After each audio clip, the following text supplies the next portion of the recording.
sabihin ng pagkamatay ni Jesus sa krus, hindi lamang sa pagliligtas mula sa ating mga kasalanan. It also means death to whatever tragedies we experience. And His resurrection means also that we have to live in a new hope and a new life.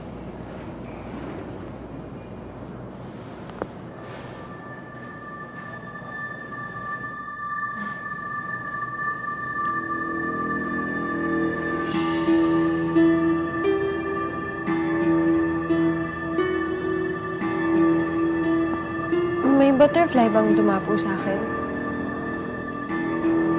Oo, may paru-parong dumapo sa'yo, Grace.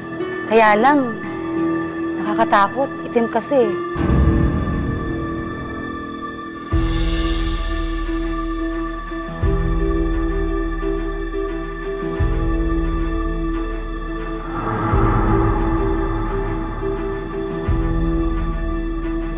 Alam mo ba kung anong ibig sabihin niya?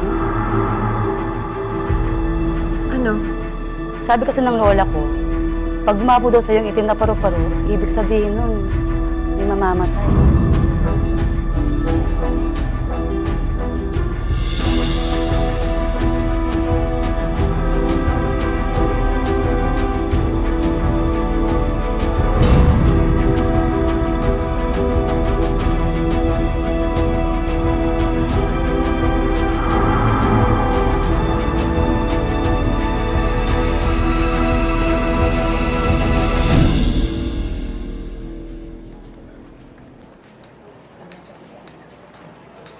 Tatlong hakbang, ayan, pintuan sa kanan, yun.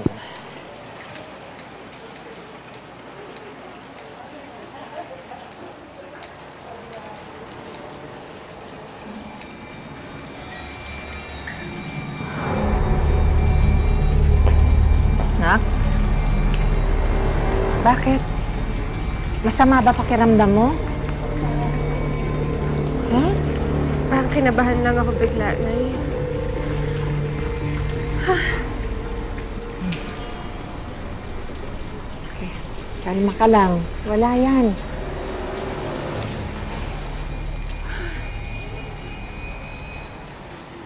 Ma'am? Oh, bata ka. May himatay ako sa iyo, ah. Pasensya na po kayo.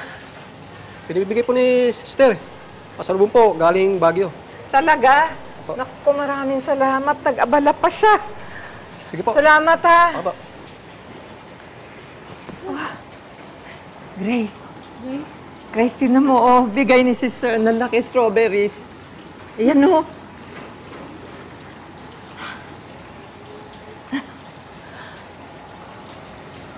Manong. Wala pa ba, Nay? Teka, tawagan ko lang para masundo na tayo. I'm sorry, the subscriber cannot be reached. Please try. Oh, cannot be reached. Naku, baka na-lowbat yun. Sandali, ah. Puntahan ko lang, hanapin ko si Manong, ha? Ha? Dito ka lang, sandali lang ako. Babalik ka agad ako, ha? Dito ka lang.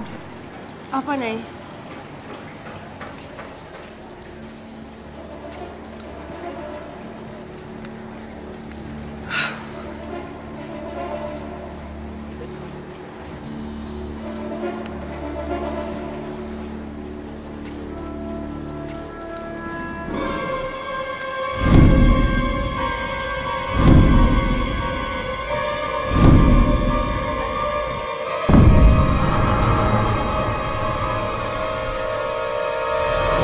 Sino yan?